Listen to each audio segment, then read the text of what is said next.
बिस्मिल्लाहिर्रहमानिर्रहीम, अस्सलाम वालेकुम। मैं सैयद इमरान शफ़क़त आपकी खिदमत में हाज़िर हूँ। आपको ईद मुबारक। अल्लाह ताला खुश खरब रखे, आबाद रखे। और इमरान रियाज साहब के ऊपर अल्लाह पाक ने ख़ास मेहरबानी की है और रहम लोगों के दिलों में डाला, या मतलब इमरान रियाज साहब को थोड़ा सा क्या लें ख्याल आ गया कि बच्चों पे मुश्किल वक्त क्यों लेके आएँ। अपने बच्चों के साथ वो ईद कर रहे हैं, वालिदैन के साथ कर रहे हैं। उनके वालिद जो हैं वो उम्र रसीदा हैं, ज़ाहिर है कि वालदा भी उम्र रसीदा होगी और बड़ी तकलीफ़ में होते हैं वालिदैन। बच्चे तो इनकलाबी हो जाते हैं, इनकलाबी तो वालिदैन को बहरहाल तकलीफ़ होती है। समी इब्राहिम साहब को कल रात को उनके साथ एक इंसिडेंट हो गया। अयाज़ अमीर साहब के साथ हुआ था। इमरान रियाज साहब गिरफ़्तार हो गए थे। उससे पहले अरशद शरीफ साहब और भी एक दो थे, मोईद पीरज़ादा साहब, उनके ख़िलाफ़ कुछ मुकदमात होना शुरू हुए थे। जो कहते हैं ना कि हम नामालूम से जो होते हैं, जो मालूम होके भी नामालूम होते हैं, वो मुद्दई कि कोई झंग का होता है, कोई चकवाल का होता है, कोई अटक का होता है। तो मतलब सबके जज्बात यकसां तौर पर जो हैं वो भड़कते हैं, मजरू होते हैं। तो वो पता होता है बंदे को कि ये बात कहाँ पर जो वो बातें कर रहे हैं वो किसको हिट कर रही हैं, कौन से हर्ट हो रहा है और कौन जो है फिर वो थोड़ा सा ज़रा सैर करवाता है पूरे पंजाब की। आज मैं हाई कोर्ट में मौजूद था इमरान ख़ान साहब के साथ, एक तरह से बतौर शहरी मैं उनके, और फिर एक मेरे एक्स वो कलीग भी रहे हैं, तो उनके साथ इज़हार यकजहती इस हवाले से, आज़ादी इज़हार राय के हवाले से। अब आज़ादी इज़हार राय के ऊपर बड़ी बहस हो सकती है और इसके ऊपर मुख्तलिफ़ ख़यालात भी हैं लोगों के, हर बंदे की अपनी अपनी ओपिनियन है। लेकिन मैं ये समझता हूँ कि सहाफ़ी, बात की बात है, पहले आप एक शहरी हैं इस रियासत के, आपका इस रियासत के ऊपर कोई हक़ है और आपका रियासत के ऊपर हक़ है, रियासत का आपके ऊपर हक़ है, तो ये हक़ तस्लीम शुदा है। तो जो इस हक़ की नफ़ी करे तो आपको मतलब थोड़ा सा उसके ऊपर सवाल तो उठाना चाहिए। तो बुनियादी शहरी के जो हकूक़ होते हैं वो ये नहीं होते कि उसको आप महज कुछ कहने के ऊपर जो है वो जेल में डाल दें, थाने में बंद कर दें और हर गली मोहल्ले में या हर ज़िले के या सूबे के हर ज़िले के थाने में उसके ख़िलाफ़ मुकदमा दर्ज करते फिरें और फिर वो समझ भी आ रहा हो कि ये सबक सिखाने की एक कोशिश है। तो सुबह से, कल सुबह से जो कह लें कि जी के सिविल लाइन में रखा गया था उनको, लेकिन इतलात हैं कि जब वो मोटरवे से उतरे थे तो ठोकर के पास कोई सिटी सफ़ेद रंग की थी गाड़ी, उसमें उनको शिफ्ट कर दिया गया और वहाँ पर वो गाड़ी मुख्तलिफ़ लाहौर की सड़कों के ऊपर जो है वो गटर मश्त या मटर गश्त करती रही। तो वो बेसबब नहीं था। मेरे जो ज़राए हैं जो गवर्नमेंट साइड के ऊपर हैं, तो वो कहते हैं कि जी के जो मतलब गवर्नमेंट है, गवर्नमेंट के भी दो पार्ट होते हैं ना, वो एक इलेक्टेड पार्ट होता है और एक नॉन इलेक्टेड पार्ट होता है। तो जो इलेक्टेड पार्ट है तो वो तो कहते हैं कि हमें तो कोई इतराज़ नहीं था, पहले भी बाद में भी नहीं। यानी वो इशारतन ये कहते हैं इनके बड़े बड़े जो अहम लोग हैं कि जी के हमने नहीं दर्ज करवाए, ये लोगों के मुकदमात थे, पुलिस किस तरह इनकार कर सकती है। एक शहरी अगर आता है तो मुकदमा दर्ज करवाने, अगर उसके जज्बात मजरू होते हैं तो हम किस तरह रोक सकते हैं। तो ज़ाहिर है वो जब ये बात कह रहे होते हैं तो फिर वो थोड़ा सा जो एक बॉडी लैंग्वेज होती है या फिर जो इशारों की ज़ुबान होती है, जो तासराती, जो चेहरे के तासुरात होते हैं, वो बहुत कुछ बता रहे होते हैं, आपका लहजा बहुत कुछ बता रहा होता है। तो उनको तो कोई इतराज़ नहीं था। तो वो कहते हैं कि एडवोकेट जनरल साहब ने कह दिया, मेरी एडवोकेट जनरल साहब से ही बात हुई थी जब वो अदालत में थे, उन्होंने जब स्टेटमेंट दी शहजाद शौकत साहब ने कि जी के अगर अदालत उनको चाहे कि वो अपने बीवी बच्चों के साथ घर पे ईद करें इमरान रियाज साहब, तो गवर्नमेंट को कोई इतराज़ नहीं है। बस वो जो नेक्स्ट वर्किंग डे है ईद के बाद बुध का, उस दिन वो मुतलका जो मजिस्ट्रेट है उसके सामने पेश हो जाएं। तो वो खैर 10 दिन की जो थी वो फाजल अदालत ने या मुअज़्ज़ज़ अदालत ने वो उनकी ज़मानत मंजूर कर ली। वहाँ पर एक जो उनकी गुफ्तगू भी जो हुई वो यही थी कि जी के बाकी मुकदमात का क्या करना है। तो इस पर एडवोकेट जनरल ने कहा कि कुछ बातों को वैसे ही रहने दिया जाए तो वो अच्छा होता है। तो ये कुछ वो इशारे थे, वो जज साहब भी मुस्कुरा पड़े तो वो भी चुप कर गए आगे से। तो फिर बाद में मेरी उनसे बात हुई तो वो कहते हैं कि यार ये पता तो है आपको कि मामला इमरान रियाज साहब ने कहाँ पे ख़राब किए हैं, तो बाकी अगर 18 मुकदमात का ज़िक्र वो एक्टिव नहीं थे तो जज साहब को मैंने कहा था कि अभी उनको रहने दें। तो मैंने पूछा कि जी कि आपकी हमज़ा साहब से ख़ुद बात हुई थी? तो वो हंस पड़े, कहते हैं हाँ जी उनसे हुई थी। तो मैंने कहा कि फिर वो इधर उधर भी हुई होगी बात आपकी, पंजाब के जो दीगर ज़िम्मेदारान हैं। तो जाहिर है कि मैंने भी खुल के बात नहीं की, उनके ओहदे की अपनी मजबूरियाँ होती हैं, उन्होंने भी खुल के जो है वो मेरी शरारत को वो समझ गए मैं, और उन्होंने भी जिस अंदाज से जवाब दिया वो यही था कि उनको भी कोई एतराज़ नहीं है। तो वो जो ख़बर थी, मुझे उसामा गाज़ी साहब ने बताई बात, मेरे नॉलेज में नहीं थी ये वाली बात कि वो कोई ख़बर चलती रही है या कम से कम उनके पास ये ख़बर थी। सहाफ़ियों के पास कुछ ख़बरें इस तरह की भी होती हैं ना जो वो मीडिया के ऊपर या अपने अपने फोरम्स के ऊपर फ़ाइल नहीं करते। तो पता नहीं ये फ़ाइल हुई कि नहीं हुई, लेकिन ये ख़बर जो थी ये वहाँ पर मौजूद जो सहाफ़ी हैं ये वो डिस्कस कर रहे थे आपस में। मैं बहुत अनटच था, या अनटच से मुराद ये है कि मैं वो नहीं था इसमें, इस केस को मैं परसू नहीं कर रहा था, क्योंकि मैं फिर अगेन मैं एक वजाहत पेश करना चाहता हूँ कि मैं इमरान रियाज ख़ान साहब जो कर रहे हैं मैं उसको सहाफ़त नहीं समझता। ना सिर्फ ये कि जो अब वो कर रहे हैं, जो वो पहले कर रहे थे, मैं उसको भी सहाफ़त से ज़्यादा पार्टीबाजी समझता हूँ। मैं नहीं समझता कि जो एक सहाफ़ी होता है उसको ख़बर देने के अलावा जहन साजी लोगों की करनी चाहिए। अपने प्रोग्राम, अगर अल्लाह पाक ने इज़्ज़त दी है, मौका दिया है कि आपके पास जो है वो फोरम है एक प्रोग्राम के, आप एंकर हैं, तो आपको किसी के कहने के ऊपर या किसी की तरफ से या किसी भी जानिब से कुछ फ़ाइलें, कुछ सबूत, वो पता नहीं अब वो सबूत फ़ाइलें जो हैं वो क्या होती हैं मुझे तो नहीं पता। जब तक आप, हमें तो यही सिखाया गया है कि जब आपके पास कोई ख़बर हो तो दूसरे का मौक़िफ़ लें। तो मैं इमरान रियाज साहब से आज भी मिला, वहाँ पर जो इमरान रियाज साहब के हम ख्याल सहाफ़ी थे, मेरे वो बचपन के दोस्त हैं, सहाफ़त में आने से पहले के दोस्त हैं। तो मैंने उनसे भी ये वाला ऑन रिकॉर्ड जो है वो इतराफ़ किया और एतराज़ कह रहे हैं आप कि जी कि वो जो कर रहे थे पहले भी और बाद में भी, मैं तो उसको सहाफ़त नहीं समझता, मेरा इख्तलाफ है, और उन्होंने मेरे इस इख्तलाफ को मेरा हक़ समझते हुए कबूल किया। तो मैं मतलब वो जो सहाफ़त मेरे नज़दीक नहीं है। मैं माफ़ी चाहता हूँ इमरान रियाज साहब से भी, और जो उनके स्टाइल को सहाफ़त समझते हैं मैं उनसे भी माज़रत चाहता हूँ कि इस तरह नहीं होता कि आप जो है वो एक पार्टी अगर गवर्नमेंट में है और आपके उनके साथ मामलात अच्छे हैं, वो आपके दोस्त हैं, तो आप पाकिस्तान की फ़ौज के दिन रात कसीदे पढ़ें कि जी फ़ौज उनका साथ दे रही है, वेरी गुड, बहुत अच्छा है।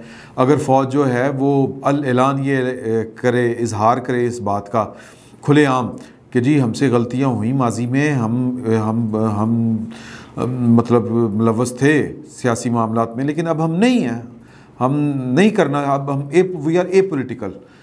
तो फिर आप उनको निशाने पे रख लें कि आप ए पोलिटिकल कैसे हो गए, तो ये गलत बात है। असूल की बात होनी चाहिए। असूल तो ये है कि पाकिस्तान की जो फ़ौज है, यानी मैं बाई बुक अगर बात करूँ, उसका वो एक गैर मुंतखब इदारा है और उसका पाकिस्तान की सियासत और हुकूमत साजी और हुकूमत गिरी में कोई उनका रोल नहीं है ऑनेस्टली। सच्ची बात तो यही है। अब ज़मीनी हक़ाइक़ इससे अगर मुख्तलिफ थे या मुख्तलिफ हैं तो उसका मैं तो उसके ऊपर या तो सवाल उठा सकता हूँ या एतराज़ कर सकता हूँ, इससे ज़्यादा तो कुछ नहीं कर सकता। अगर मैं किसी के कहने के ऊपर मैं किसी की ज़हन साजी करनी शुरू कर दूँ कौम के ऊपर बैठ के, किसी बंदे को बग़ैर किसी सबूत के और उसका मौक़िफ़ जाने मैं उसको जनाब मलून भी करार दूँ, मैं उसको चोर भी करार दूँ, मैं उसको कौम को ये समझाऊँ कि ये चोर हैं, लुटेरे हैं, आपके हक़ खा गए हैं, जबकि इस तरह नहीं होता, इस तरह नहीं होता। कमियां, कोताहियां, गलतियां जो हैं वो अफराद से भी होती हैं, वो अदारों से भी होती हैं, और सियासत या एक पॉलिटिकल पार्टी एक अदारा होती है, और जो पॉलिटिकल पार्टीज़ को चलाने वाले जो लोग हैं या एक अदारे को चलाने वाले लोग हैं वो इंसान है, और इंसान ख़ता का पुतला है, वो गलती हो जाती है, लेकिन बार बार गलती जानबूझ के दोहराना वो एक इशू होता है। और वो मैं सिर्फ ये कहना चाह रहा हूँ कि कि आप किसी के कहने के ऊपर जब किसी ए के कहने के ऊपर किसी बी पॉलिटिकल पार्टी को आप उसकी नेगेटिव कंपेन करेंगे तो फिर जो है वो उसकी किसी ना किसी लेवल पर आपको कीमत देनी पड़ेगी, जो वो दी गई। तो खैर किस्सा मुख्तसर मैं उस ख़बर पे आता हूँ जो आज कल जो थी वो बड़ी गर्म थी मार्केट में, वो सफ़ेद गाड़ी वाली। वो सफ़ेद गाड़ी में लेके फिरते रहे और फिर मेरे जो ज़राए हैं वो ये बताते हैं कि जी के शहजाद शौकत साहब को मैसेज जो है वो हमजा शहबाज साहब के अलावा, यानी कि जो इलेक्टेड गवर्नमेंट के रिप्रेजेंटेटिव्स जो हैं या जो चीफ़ एग्जेक्टिव है इलेक्टेड, उसके अलावा भी जो कुछ गैर मुंतखब ओहदेदार हैं इस रियासत के, उन्होंने उनको वो क्या कहेंगे ग्रीन सिग्नल दिया कि जी कि कोई बुरी बात नहीं है अगर वो अपने बच्चों के साथ ईद कर लें। वही पहले जो हमने कल बैठक में बात की, जो आज भी आपने उसका दूसरा पोर्शन सुना होगा दूसरी नशिस्त के, ये सहूलत जो बीवी बच्चों के साथ बहन भाइयों के साथ ईद करने की है, ये जो अली वज़ीर साहब हैं उनको हासिल क्यों नहीं है। तो इसका मतलब ये है कि अली वज़ीर साहब जो हैं वो अपनी किसी बात पे अड़े हुए हैं और इमरान रियाज साहब जो हैं वो शायद या तो उन्होंने कंप्रोमाइज़ कर लिया है या फिर किसी ने कंप्रोमाइज़ कर लिया है, या फिर ये कि मामला जो हैं वो फाहम तफ़हीम के साथ तय पा गए हैं। तो ये मामला तय पाने के बाद ही इस नहज को पहुंचा है जो इमरान रियाज साहब अपने घर में हैं। तो बाकी कल रात को जो है वो समी इब्राहिम साहब को भी तशद्दुद का निशाना बनाया गया। फिर वो ख़बर ये भी आप तक तो आ चुकी है, आप जानते हैं कि वो कोई 2 ख्वाजा सरा थे। समी इब्राहिम साहब का जो कहना है वो ये कि जी की गाड़ी बाहर खड़ी थी, मेरी गाड़ी के पास 2 बंदे खड़े थे, मैं गया तो एक ख्वाजा सरा था, तो उसने मुझे कहा कि जी के कोई खैरात दो। मैंने दी तो उसने मेरा हाथ पकड़ लिया और मुझे मारना शुरू कर दिया। पीछे से कुछ और बंदे भी आ गए, उन्होंने भी कर दिया। तो वो उनको प्लान्ड ये लगता है और उनका ख्याल है कि मुझे गाड़ी में बिठा के ना ले जाते, इस डर से मैं जो है ख़दशे से मैं उन छुड़ा के अपना आप जान बचा के मैं दफ्तर में वापस आ गया। इमरान खान साहब ने इसके ऊपर ट्वीट किया, कल के सीनियर सहाफ़ी समी इब्राहिम पर अयाज़ मीर की तर्ज पर किए जाने वाले हमले की शदीद मज़म्मत करता हूँ। सहाफ़ियों को खौफज़दा करने के लिए इस्तेमाल किए जाने वाले ये फ़िस्ताई हरबे अवाम को तब्दीली सरकार की अमरीकी साजिश कबूल करने और इन्हें इक़्तिदार पर काबज़ बदमाशों के टोला का मती बनाने की एक कोशिश है। ओके, इमरान खान साहब को ये अगर लग रहा है कि ये कोई, जबकि इस्लामाबाद पुलिस के जो है वो मिस गरीदा फ़ारूकी ने कोई ट्वीट किया हुआ है कि जी के कोई लेन देन के मामले के ऊपर पुलिस का, इस्लामाबाद पुलिस का जो अनऑफिशियल या एक सहाफ़ी को जो उन्होंने अपना दिया है रद्द अमल, वो ये दिया है कि जी कि वो पर्चा नहीं करवाना चाह रहे समी इब्राहिम साहब आखिरी इतलात के मुताबिक। जब मैं आपसे ये व्लॉग गुफ्तगू कर रहा हूँ तब तक, हो सकता है बाद में उनका मूड बन गया हो सकता है बाद में दर्ज भी हो जाए। तो वो कहते हैं कि जी कि वो कोई ख्वाजा सराओं का कोई लेन देन का मामला था। अच्छा, समी इब्राहिम साहब इनकार नहीं करते ख्वाजा सरा से, लेकिन वो खैरात वाली बात करते हैं और हमारे यहाँ पाए जाते हैं। लेकिन ये बात बड़ी अजीब सी है कि जहाँ पर ख्वाजा सरा का रोल आ गया तो मुझे लगता है कि समी इब्राहिम साहब को मुझे तो लगता है कि समी इब्राहिम साहब के ख़िलाफ़ कोई उनको थोड़ा सा सोसाइटी के अंदर डिफेम या सोसाइटी के अंदर उनको, क्योंकि अच्छा नहीं समझा जाता ना कि ख्वाजा सरा, तो मतलब क्या उनके करैक्टर के ऊपर सवाल उठाने की एक कोशिश लग रही है मुझे। अगर ये जेन्युइन बात है समी इब्राहिम साहब की, हमारा तो वैसे भी एक फितरी जो इंसानी जो फितरत है वो होता है कि वो जो विक्टिम होता है वो उसका झुकाव उसकी तरफ होता है, जो बज़ाहिर विक्टिम होता है। तो ख्वाजा सरा का करैक्टर इस मामले में आना, ये समी इब्राहिम साहब जो हैं वो सोशली उनकी खासी जो है वो हो गई है सोसाइटी के अंदर, क्या कहना चाहिए, मतलब बदनामी कह रहे हैं। तो हो सकता है ये किसी का डिज़ाइन हो, मे बी। तो इमरान खान साहब को तो ये लगता है कि ये फ़िस्ताई हरबे हैं। अच्छा, अयाज़ मीर साहब के मामले में तो वो कोई लोग थे और अयाज़ मीर साहब को पता है कि उनको अपनी हद तक के कौन थे, तो जाहिर है कि वो नाम उन्होंने भी नहीं खुल के लिए, कम अज़ कम पब्लिकली तो नहीं लिए, कहीं पर अगर लिए हों तो वो एक अलग बात है।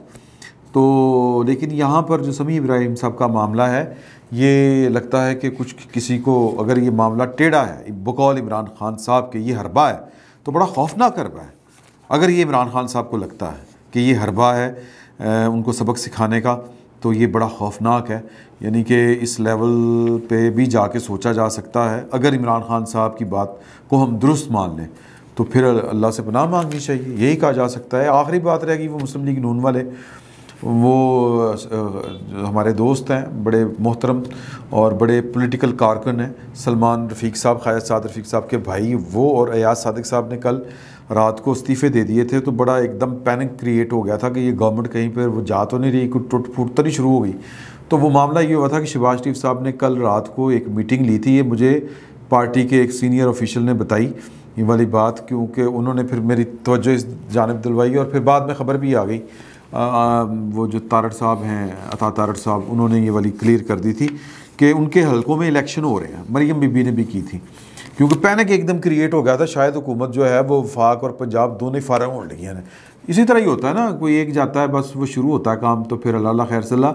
यानी कि पाकिस्तान में जो गवर्नमेंट होती है वो बेचारी उसकी जो कह लें कि कितनी गैर यकीनी की सूरत हाल का वो शिकार होती है। तो हमें फ़ौरी तौर पर ये हुआ कि अल्लाह खैर करे कि हुकूमत के कोई जाने का कोई बंदोबस्त तो नहीं हुआ है, क्योंकि शेर शीह साहब हर दूसरे दिन कहते हैं बस ये जुलाई बड़ा अहम है, 17 जुलाई डी डे है। तो मैंने कहा 17 जुलाई से पहले ही काम लग गया। तो वो उन्होंने बताया कि वो इलेक्शन कैंपेन के लिए उन्होंने वजारतों से इस्तीफ़े दिए हैं। तो ये जनाबी अली 3 डेवलपमेंट्स हैं। और एक ये कि इमरान रियाज साहब के मामला जो हैं वो कहीं पर ठीक हुए हैं और कहीं पर मंजूरी के बाद ही उनकी ज़मानत हुई है और आज बच्चों के साथ हैं वो। और समी इब्राहिम साहब के मामला कहीं पर गड़बड़ हैं, यानी कि वो जो कहते हैं ना सॉफ्टवेयर अपडेट, वो एक तंज़ किया जाता है पाकिस्तान के सोशल मीडिया के ऊपर, या वो जो शुमाली इलाकों की सैर, तो उस तरफ लोगों के शुक व शुबहात हैं। अब देखें आने वाले दिनों में ही ये चीज़ें वक्त ही होता है जी, वो बताता है कि क्या चल रहा है। तो इंशाल्लाह अगले व्लॉग तक इजाज़त दें और ईद को एंजॉय करें और बलूचिस्तान वालों को याद रखिए। व्लॉग इतना ही, बहुत बहुत शुक्रिया।